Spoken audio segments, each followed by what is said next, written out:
that's not needed. It is yesterday's verse. This is yesterday. Yeah.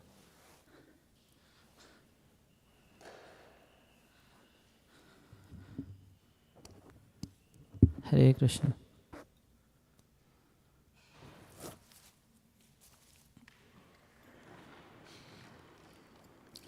Jaya Radha Madhava Kunja Bihari Gopi Jana Vallabha Girivardhari. Jaya Radha Madhava Kunja Bihari Jana Vallabha Girivardhari. Jaya Radha Madhava Kunja Bihari Gopi Jana Vallabha Girivardhari. Madhava Kunja Bihari Gopi Jana Vallabha Girivardhari. Yashodanandana Braja Jana Ranjana Yamuna Tiravanachari. Shodanandana Braja Jana Ranjana Yamuna Tiravanachari. Yashodanandana Braja Jana Ranjana Yamuna Tiravanachari. Yashodanandana Ranjana Yamuna Tiravanachari. Jai Radha Madhava Kunja Bihari Gopi Jana Vallabha Girivardhari.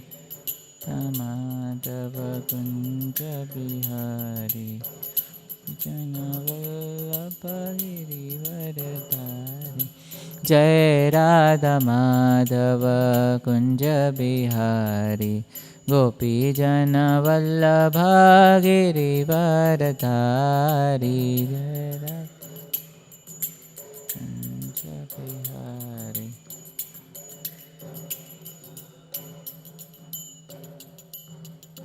Shri Harinam Sankirtan Yajna ki jai.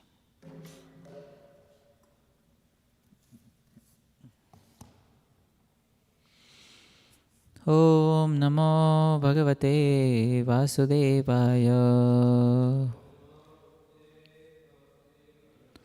Om Namo Bhagavate Vasudevaya.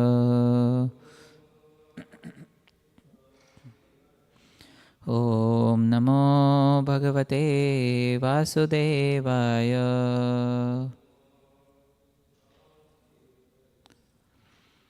Om Ajnanatimirandhasya Jnananjanashalakaya Chakshurunmilitam Yena Tasmai Shri Gurave Namaha. Shri Chaitanya Manobhishtam Sthapitam Yena Bhutale Swayam Rupa Kadamayam Dadati Swapadantikam. Vandeham Shri Guroho Shri Yuta Padakamalam Shri Gurun Vaishnavamscha.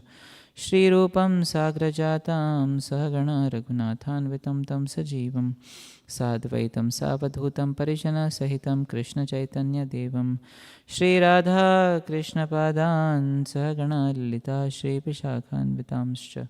Namam Vishnupadaya Krishna Prishtaya Bhutale Srimate Bhaktivedanta Swamin iti namine.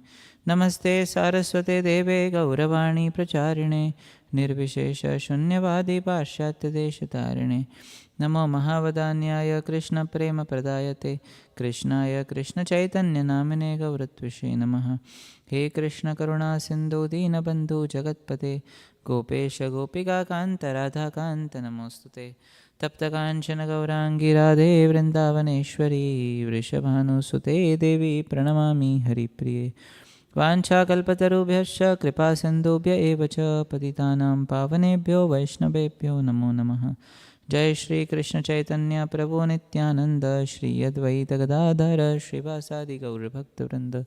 हरे कृष्णा कृष्णा कृष्णा हरे हरे हरे राम राम राम हरे हरे. मुखं करोति वाचालं पङ्गुं लङ्घयते गिरिं यत्कृपातमहं वन्दे श्रीगुरुदीनतारिणं परमानन्दमाधवं Sri Chaitanya ईश्वरम्.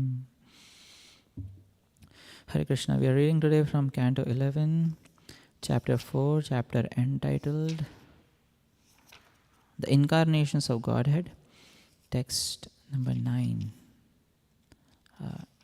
Do you have that? 11.4.9. Otherwise, I'll just repeat it.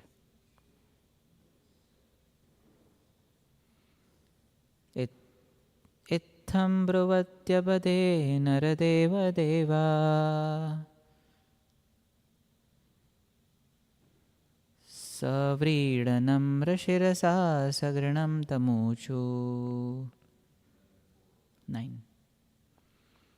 Naitad vibho tvai pare vikrite vichitram swaramadhir nikaranatapad padme. Itham bruvatyabhayade naradeva deva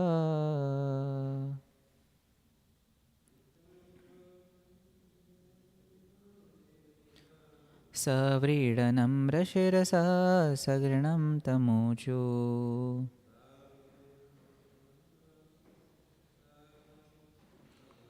Naitad vibho tvai pare vikrite vichitram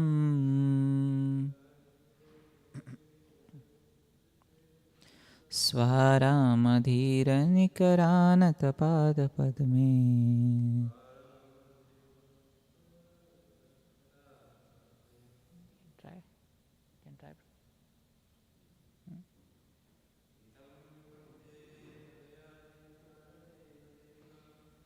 Itham bruvatyabhayade naradeva deva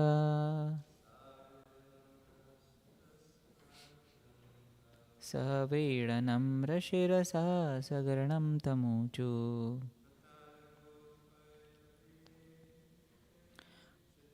Naitad vibho tvai pare vikrite vichitram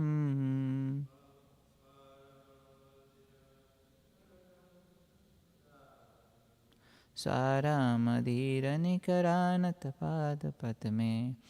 Word for word meaning. Itham, in this way. Bruvati, when he had spoken. Abhayade, the giver of fearlessness. Naradeva, O King Nimi. Devaha, the demigods. Cupid and his associates. Savrida, out of shame. Namra, bowed. Shirasa, with their heads. Sagranam, begging for compassion. Tam, to him. Uchuhu, they said. Na, is not. Etat, this. Vibho, O Almighty Lord. Tvai, for you. Pare, the Supreme. Avikrite, unchanging. Vichitram, anything surprising. Svat arama, of those who are self-satisfied. Dhira, and those who are sober-minded. Nikara, by great numbers. Anata, bowed down to. Pada Padme, whose lotus feet. Translation and purport by the disciples of His Divine Grace A.C. Bhaktivedanta Swami Srila Prabhupada Ki Jai. Translation. My dear King Nimi, when Nar Narayan Rishi thus spoke, eradicating the fear of the demigods, they bowed their heads with shame and addressed the Lord as follows, to invoke His compassion. O dear Lord, you are always transcendental, beyond the reach of illusion, and therefore you are forever changeless. Your causeless compassion toward us, despite our great offense, is not after all unusual in you, since innumerable great sages who are self-satisfied and free from anger and false pride bow down humbly at your lotus feet. Purport. The demigods said, O dear Lord, although ordinary living entities such as the demigods and ordinary men are always disturbed by material pride and anger, you are always transcendental. Therefore, it is not surprising that we fallible demigods could not appreciate your glories.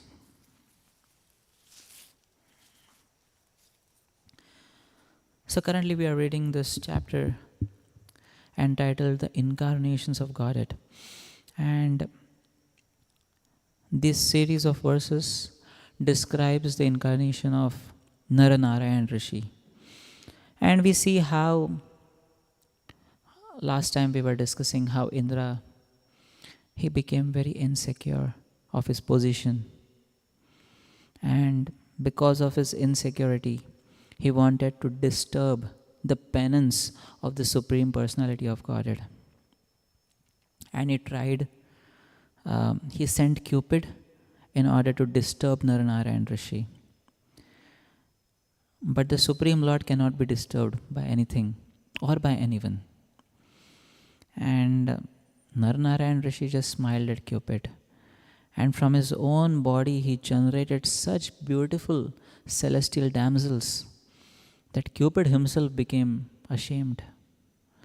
And after that, Naranarayan Rishi said to him, "Take one of them and give it as a gift to Indra." And Cupid selected the most beautiful and charming heavenly damsel, whose name was Urvashi. And this Urvashi then goes to Indra, and she enlivens the assembly of demigods by her presence. In this particular verse, the demigods, they are expressing their, what can I say? They are seeking forgiveness from the Supreme Lord after committing mistakes. This is what we see most of the times with demigods. Even with Indra, the same thing happened. For 7 days and 7 nights continuously, he showered Govardhan with torrents of rain. And finally, he understood the personality whom I am dealing with is no ordinary mortal. He is the Supreme Personality of Godhead, and he is my master also. And then he sought forgiveness from Lord Krishna. Even Brahma, again another demigod, similar thing happened. It is mentioned how when Krishna had killed Aghasur, and after killing Aghasur, he was with his friends, he was playing with them. And Madhumangal, one of Krishna's friends, he had taken buttermilk, and Krishna wanted that buttermilk. But Madhumangal, he put it in his mouth, and he was like this. And then Krishna slapped both of his cheeks, and Madhumangal spat out the buttermilk, and Krishna drank it from his mouth. And Brahmaji saw this, and he was like, "Is this the Supreme Personality of Godhead? No, he cannot be. Let me test him." And after that, Brahmaji, he kidnaps the cowherd boys and the calves of Krishna. And he goes only for a moment to his planet. But one moment in his planet becomes 1 year here on the earth. And he sees that everything is the same. The cows are there, the calves are there, the cowherd boys are there, everyone is there.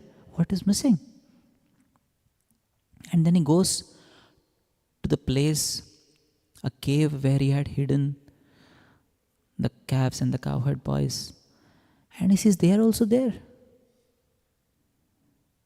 So what had happened was, one of our acharyas says that there were actually 3 sets of cowherd boys and calves also.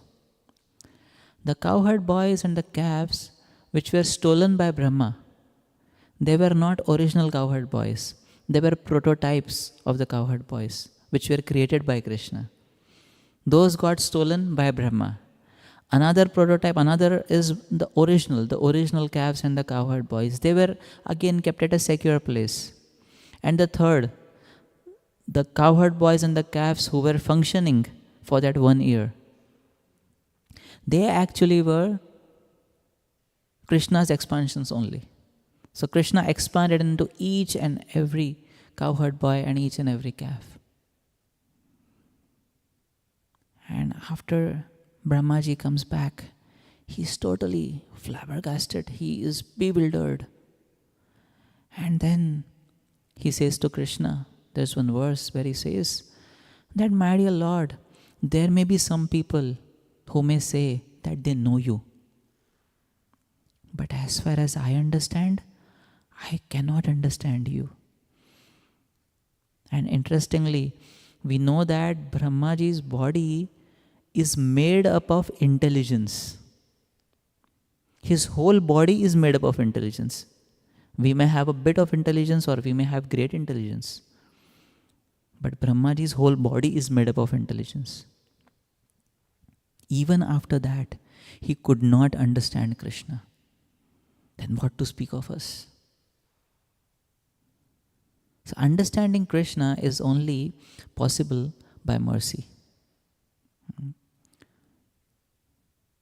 So devotees, they don't try to test the Supreme Personality of Godhead.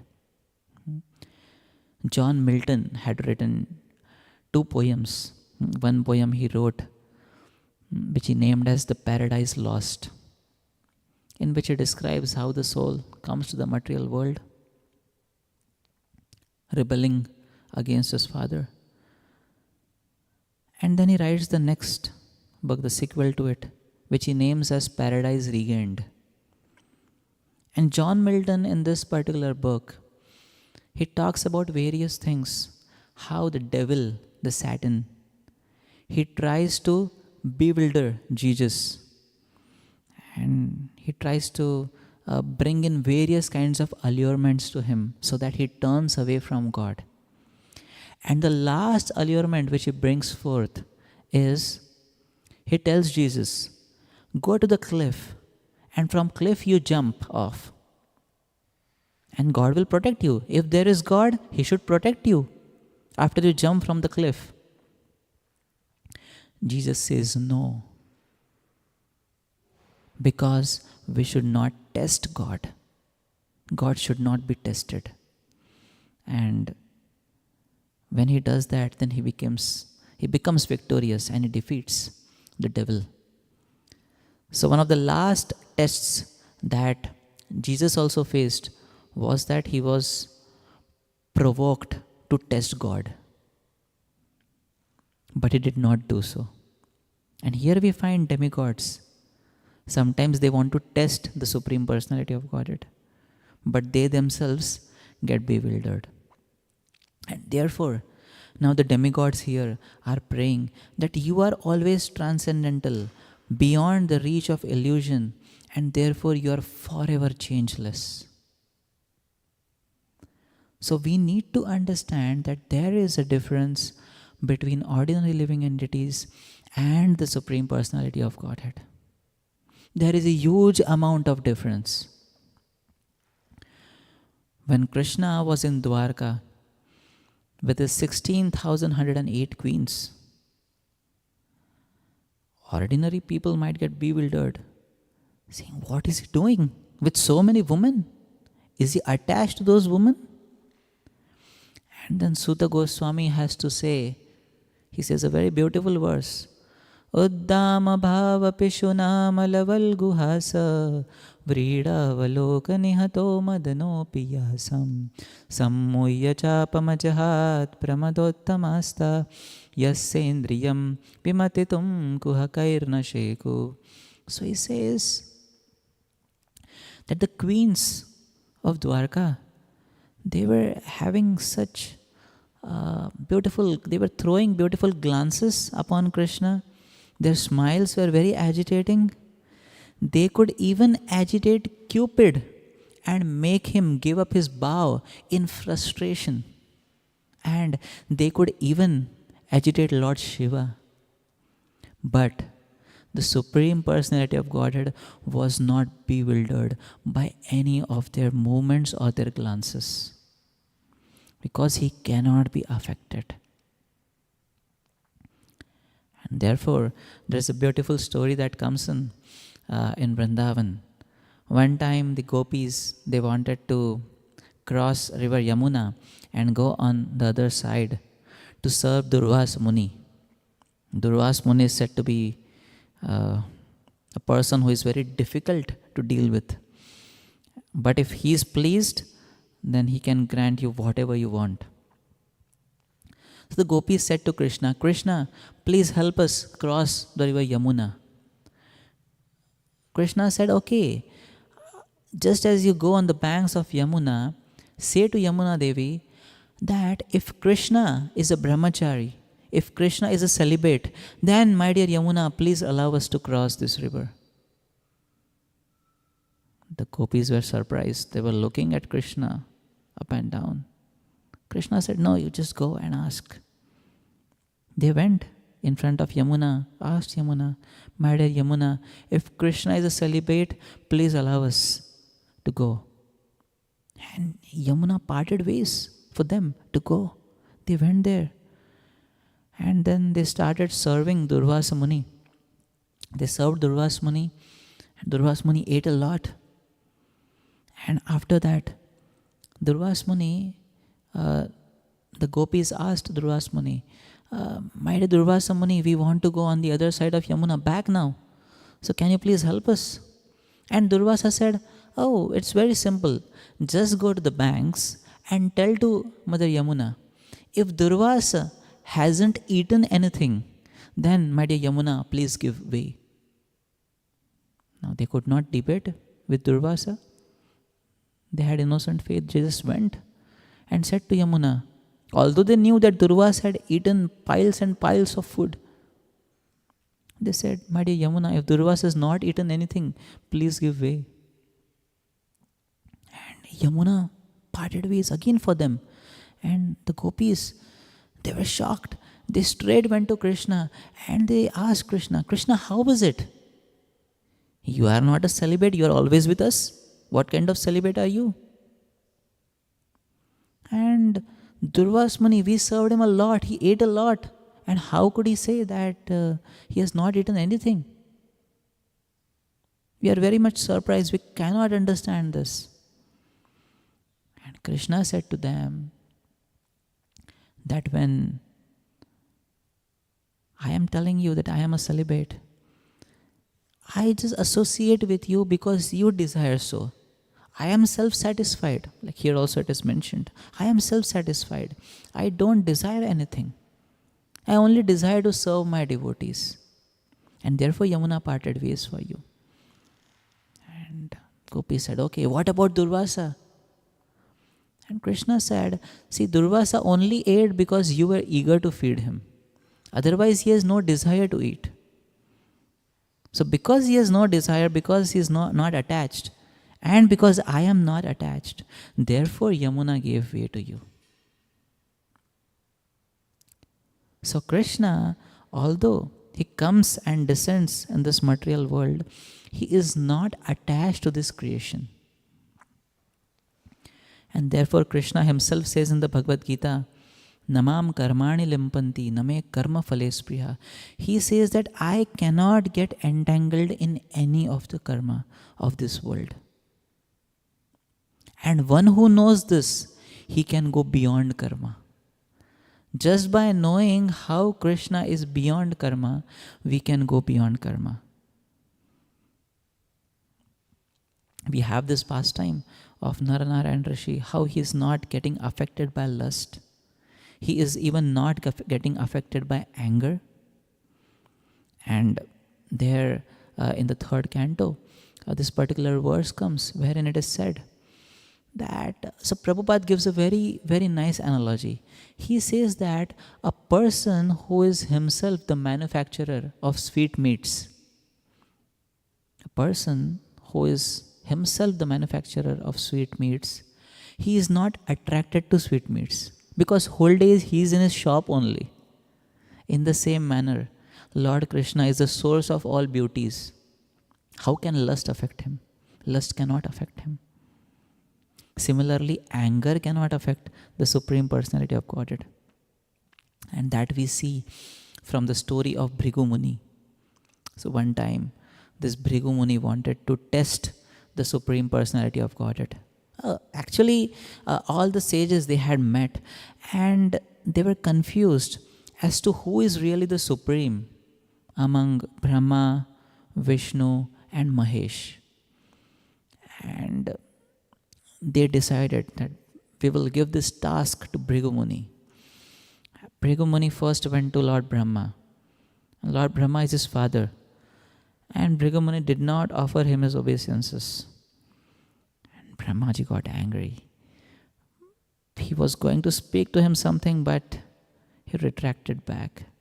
But Bhrigu Muni could understand that Brahma has got angry. The next, Bhrigu Muni went to Lord Shiva. Lord Shiva is like his brother. As soon as Lord Shiva saw Bhrigu Muni went ahead to embrace him. And Bhrigu Muni says, hey, wait, don't come near me. You are wearing what kind of skulls you are wearing all over your head. You'll stay in crematorium. I don't want to associate with such people like you. And Lord Shiva got so angry. He took his trident. He was about to kill Bhrigu. And then Parvati came and she said, my dear master, please don't do it. And somehow Shiva was refrained from killing Bhrigu Muni. Then Bhrigu Muni went to Lord Vishnu. Lord Vishnu was resting in his snake bed, Anantashesha. And Bhrigu enters, and without any warning, he kicks the chest of Lord Vishnu. Straight he puts his foot over Lord Vishnu. And Lord Vishnu immediately gets up and he says, oh my dear Brahmana, my chest is like a stone. Please let me massage your lotus feet. Your feet might have been pained by the touch of my chest. Let me massage you. When Bhrigu saw this, my God, he did not get angry. And with Brahma, he had committed a mental offense. Kind of. Mental offense in the sense he did not offer him obeisances. With Lord Shiva, he committed a verbal offense wherein he spoke something. And with Lord Vishnu, he committed a physical offense, which is the most severe of all three. And Lord Vishnu, rather than getting angry, he was asking forgiveness from Bhrigu Muni. And then Bhrigu Muni could understand. Then he could understand that there is no trace of anger present in the Supreme Personality of Godhead. No trace of anger. So lust is not there in the Supreme Personality. Anger is not there. Greed is also not there. Because he possesses everything. What does he want? And therefore the same Supreme Personality of Godhead, we see how Lord Chaitanya Mahaprabhu, he wanted to take what was in the bag of Kola Vicha Sridhar. He wanted to take the broken rice of Raghunath Das Goswami because he was attracted by their love. It was the same Krishna who wanted to taste the chipped rice of Sudama. It was the same Krishna who, when he went to the province of Mithila and he met a king called Shrutadeva, and there was a very poor person called Bahulashva. He met both of them, but he was happy with both of them. It wasn't that when he went to the king's palace, he felt very nice, and when he came to the hut of the poor Bahulashva, he became saddened because he did not receive proper treatment. No. Just by going to his devotee's place and by exchanging rasa with them, he became happy. The Supreme Personality of Godhead is not affected by pride also, by arrogance, and that is why he agrees to take the position of a chariot driver of Arjuna. Now, this is really, really awesome. If you see, like a person who is a big billionaire, who is trillionaire, he will not want to do any menial service. But the Supreme Personality of Godhead is not like that. And therefore we say there is no trace of envy, arrogance, lust, greed, pride present in the Supreme Personality of Godhead. And therefore devotees, those who take shelter of the same Supreme Personality of Godhead also, they get freed from their anarthas. What to speak of the Supreme Personality of Godhead being free from the vices? Those who take His shelter, they also get freed from all the vices. Generally, if we see or we hear of any romance or any romantic stories of a boy and a girl in this world, what will happen? We will get polluted by that. Our minds will get totally agitated. But when the pastime of Rasa Leela is being described in the 10th canto of Srimad Bhagavatam, there Shukdev Goswami, he gives the result of reading this loving affairs between Radha and Krishna. And what is the result? He says, Rid rogam ashu apahinoti achivirena dhiraha vikriditam vrajavadubhir idham cha Vishnu. He says, when you hear about this beautiful play of the Supreme Personality of Godhead, what will happen? By hearing this play, you will get freed from the disease of the heart. So many diseases are there present in our heart. But all these diseases will get vanished when we take shelter of the Supreme Personality of Godhead. So, the devotees, those who take shelter of the Supreme Lord, they also get freed from all vices. So, how can there be any kind of impurity present in the Supreme Lord? There cannot. And therefore, He is described in the Shastras like the sun. There may be a lot of contamination in the ground. There may be stool and urine. The sun rays don't get affected by all that. But it is the sun rays which purifies stool and urine. In the same manner, when Krishna, He descends in this material world also, He does not get affected by anything. He is not affected by His creation. He is not affected by whatever situations arise in this material world. Example is given of a spider. A spider, he makes the spider web, but the spider himself doesn't get stuck in the spider web, but all other insects get stuck. In the same manner, the Lord, who is the creator of this world, He never gets entangled in this world. But all the living entities, all other living entities, beginning from Brahma, they are prone to be illusioned by the Supreme Lord. They are prone to be illusioned by the energy of the Supreme Lord. And therefore, it is necessary that we take shelter of this Supreme Lord who is changeless, who is self-satisfied. And when we take shelter of such a Supreme Lord, we also become satisfied in our lives. One time, one lady came to Srila Prabhupada and she said, Prabhupada, I am having so many problems in my life, this problem, that problem, so many problems. Prabhupada said, just go to Krishna Balaram. They have come. You see, they are always smiling. Just go to them. Have their darshan. Tell your problems to them. All problems will be solved. So we never see a picture of Krishna where Krishna is, sad. One time a disciple of Srila Prabhupada, he was an artist.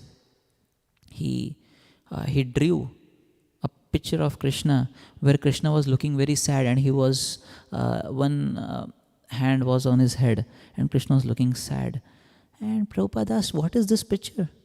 And then the devotee said, Krishna is having headache and therefore he is sad. And Prabhupada asked, where did you refer to in this picture? Krishna never looks like this. He's never sad. He's always happy. He's always joyful.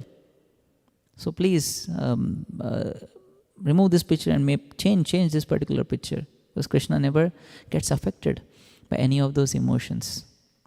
The only emotion which Krishna gets affected is by the love of his devotees. And when such emotion comes, then Krishna cries also. Krishna is crying for his devotee. When Krishna sees the love of Srimati Radharani and sees how much she is in love with me, Krishna desires, I also want to taste this love. I also want to see what is exactly this love. And therefore it descends as Lord Chaitanya Mahaprabhu and he cries for the Supreme Lord. Therefore, the religion which we are following, it is actually the highest religion in the sense that here the Supreme Personality of Godhead also descends as a devotee to cry for the Supreme Lord. The Supreme Personality of Godhead also wants to understand what is his greatness. He wants to understand his devotee's greatness also. And when we see how Chaitanya Mahaprabhu came, he would cry torrents of tears, which would fill the entire place with tears. That was his love for the Supreme Lord. And when he came as Lord Chaitanya Mahaprabhu, he delivered, he garlanded the whole world with Krishna Prema and the holy name. And therefore, if we want to get the mercy of the Supreme Lord, if we also want to become one in quality with the Supreme Lord, if we take sincerely to the chanting of the holy names of Krishna, Hare Krishna, Krishna Krishna, Hare Hare, Hare Rama, Rama Rama, Hare Hare, then we also can become self-satisfied, we also can become free from all vices, and we also can attain the transcendental position which we so desire. Because in this conditioned state, we are always in a state of suffering. But when we reach the transcendental stage, then all suffering will go away. And although you see, Krishna says, this world is like a world of miseries, dukkhalayam ashashvatam. But Krishna's devotee, Srila Prabhupada, he said, chant Hare Krishna and be happy. Krishna is saying this world is full of miseries. Krishna's devotee says, chant Hare Krishna and be happy. And Krishna also says in Bhagavad Gita, don't put so much trust in my words. Put more trust in the words of my devotee. So when we take shelter of the Supreme Lord, then this world also does not remain a place of miseries for us. This world also does not remain dukkhalaya for us, although Krishna has said it to be a dukkhalaya. This world becomes a sukhalaya. Vishwam purana sukhayate vidhi mahendradishya kitayate. Prabodhananda Saraswati says this. The world becomes an abode of happiness because a devotee sees Krishna everywhere and he is constantly feeling reciprocation from Krishna. And that is how we see all devotees of Krishna. They have nothing material with them, or even if they have lots of material things with them, still they are very satisfied and they are very happy rendering service to Krishna. Ekantino yasya na kanchanartham manchanti evai bhagavat pratanna ati udbhutam tat charitam sumangalam gayanti ananda samudra magna. They are drowning in bliss of Krishna's mercy. That is the beauty. When we take shelter of Krishna, we can become happy in this world, although this world is said to be full of miseries. So I'll pause here. Thank you very much. Grantaraj Srimad Bhagavat Puran ki jai, Srila Prabhupada ki jai, Samveta Bhakta Vrinda ki jai. Any comments or reflections?